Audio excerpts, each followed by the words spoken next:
Bienvenue tout le monde sur Watch Mojo Français, c'est Matt et aujourd'hui nous vous présentons nos choix des scènes les plus terrifiantes de Demon Slayer Kimetsu no Yaiba.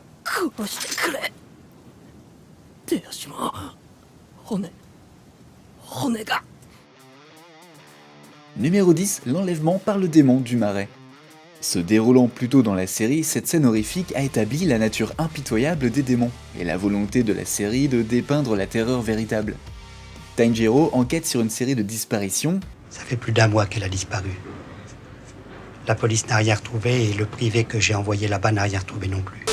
Et on voit une fille appelée Toki traquée silencieusement par une ombre sombre dans sa propre maison, la suivant jusque dans sa chambre. Juste au moment où elle s'endort, l'ombre enveloppe son futon et 2 bras émergent, la saisissant soudainement et la tirant à l'intérieur.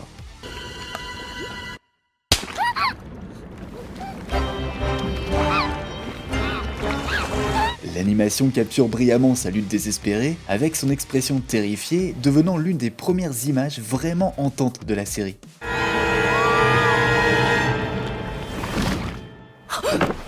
Numéro 9, l'art de Gyoko. Parmi les 12 Kizuki, Gyoko est le plus effrayant de tous. Son apparence est déconcertante et ses pouvoirs sont carrément terrifiants, comme le montre clairement cette scène.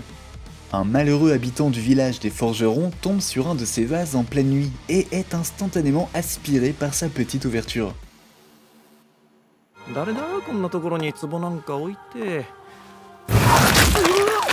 Quelques instants plus tard, il est recraché, son corps écrasé et déformé.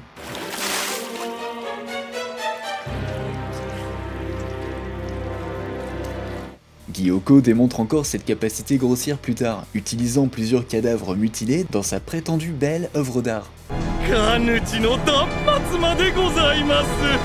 Numéro 8, Daki lâche Omitsu. Après une série d'incidents malheureux impliquant l'Oiran Warabi-hime, le responsable de la maison Kyogoku, Omitsu, la confronte en lui disant qu'elle doit arrêter ce qu'elle fait.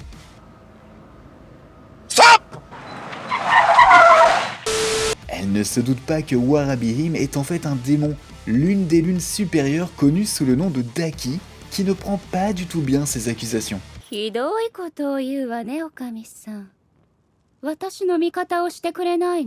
Avant qu'Omitsu ne puisse la frapper avec son couteau, Daki enlève son déguisement et l'emmène dans le ciel enveloppé de son obi.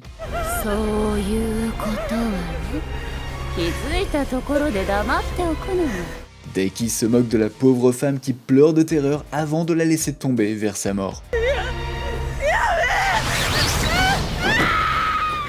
Numéro 7, le cauchemar de Gyomei.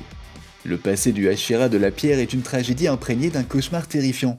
Ce flashback révèle que Gyomei élevait autrefois des orphelins dans un temple, mais une nuit fatidique, un démon les a tous massacrés.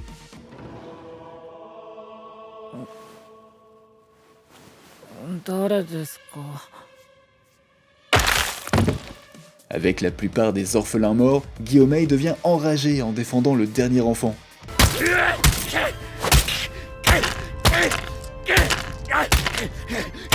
Leur pure terreur à être éliminée sans pitié, combinée à la trahison déchirante d'un enfant survivant, est l'une des scènes que nous n'oublierons pas de sitôt, comme l'acte de presser sur le bouton j'aime. Numéro 6, la transformation en araignée. Bien que ce moment soit joué comme une blague... Oui, je me marre. Le grand professionnel qui a du caca dans les yeux, je me marre. Il a pas arrêté de m'engueuler toute la journée, le grand professionnel. Et quand il se connaît un coupable, il dit pardon et il s'en va, alors je me marre. Attention! On ne peut nier l'horreur véritable qui se cache dessous. En cherchant Tanjiro et Inosuke, Zenitsu tombe sur une créature arachnide étrange avec un visage humain. Étant le lâche qu'il est, Zenitsu s'enfuit, mais se retrouve dans une situation bien pire. Suspendus dans une toile d'araignée géante, des humains subissent une métamorphose dégoûtante en ce même type de créature qu'il vient de fuir.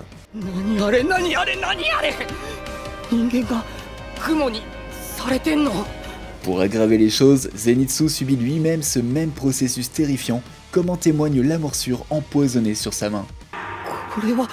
Numéro 5, Muzan massacre les lunes inférieures. Être témoin d'une exécution de masse à l'écran est dérangeant, mais quand cela vient du roi des démons, cela atteint de nouveaux sommets de terreur. Muzan Kibutsuji convoque ses démons de rang inférieur pour les réprimander puis les exterminer impitoyablement un par un. Sa capacité à lire leurs pensées, combinée à son indifférence glaçante à leurs supplications désespérées, montre son pouvoir absolu et tyrannique.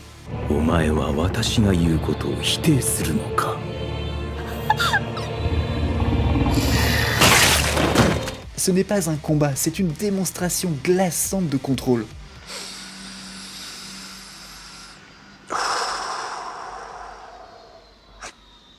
Je suis arrivé à un contrôle total. En route. Cela prouve que même les démons ne sont que des pions dans son jeu terrifiant de domination.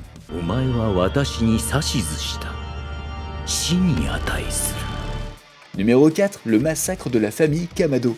L'événement qui lance toute la série reste l'un des moments les plus glaçants, bien qu'il ne soit montré que dans ses terribles conséquences. Tanjiro rentre chez lui pour trouver toute sa famille brutalement massacrée, leur corps figé dans la mort, mettant en lumière la cruauté aveugle de Muzan.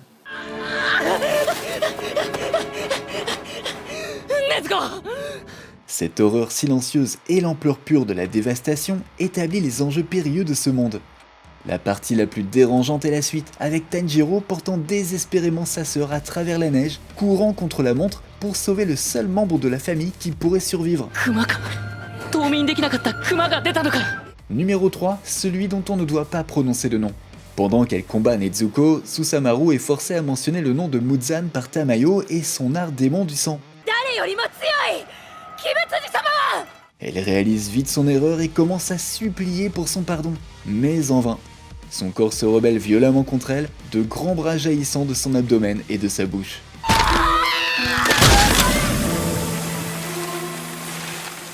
Cette scène ne dure pas longtemps, sa tête étant violemment écrasée par un des bras. Mais ce qui élève cette scène au-delà de la simple horreur corporelle, c'est la prise de conscience et la terreur subséquente de Susamaru face à sa grave erreur. Numéro 2, le réveil brutal de Tanjiro.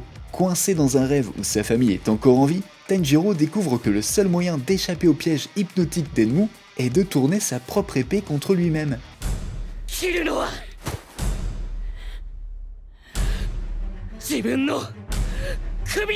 La résolution nécessaire pour effectuer un acte si drastique et si psychologiquement dérangeant, même en rêve, est vraiment terrifiante. Même après s'être libéré du rêve, Enmu remet continuellement Tanjiro dans le sommeil, le forçant ainsi à répéter cet acte plusieurs fois.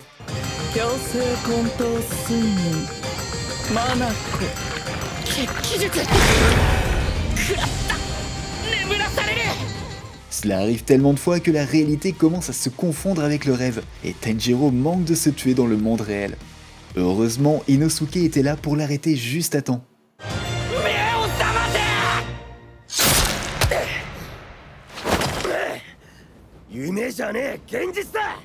Avant de continuer, abonnez-vous à notre chaîne et cliquez sur la cloche pour activer les notifications.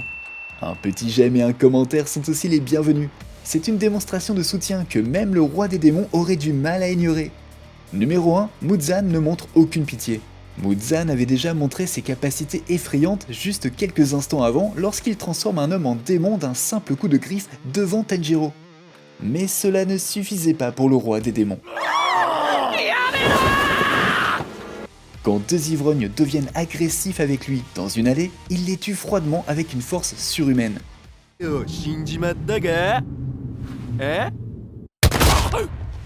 Honnêtement, il devrait se considérer chanceux car la femme avec eux subit un sort bien pire.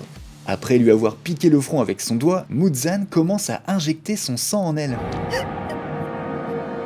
Son corps mute alors en une masse géante de chair avant d'exploser en un nuage de sang.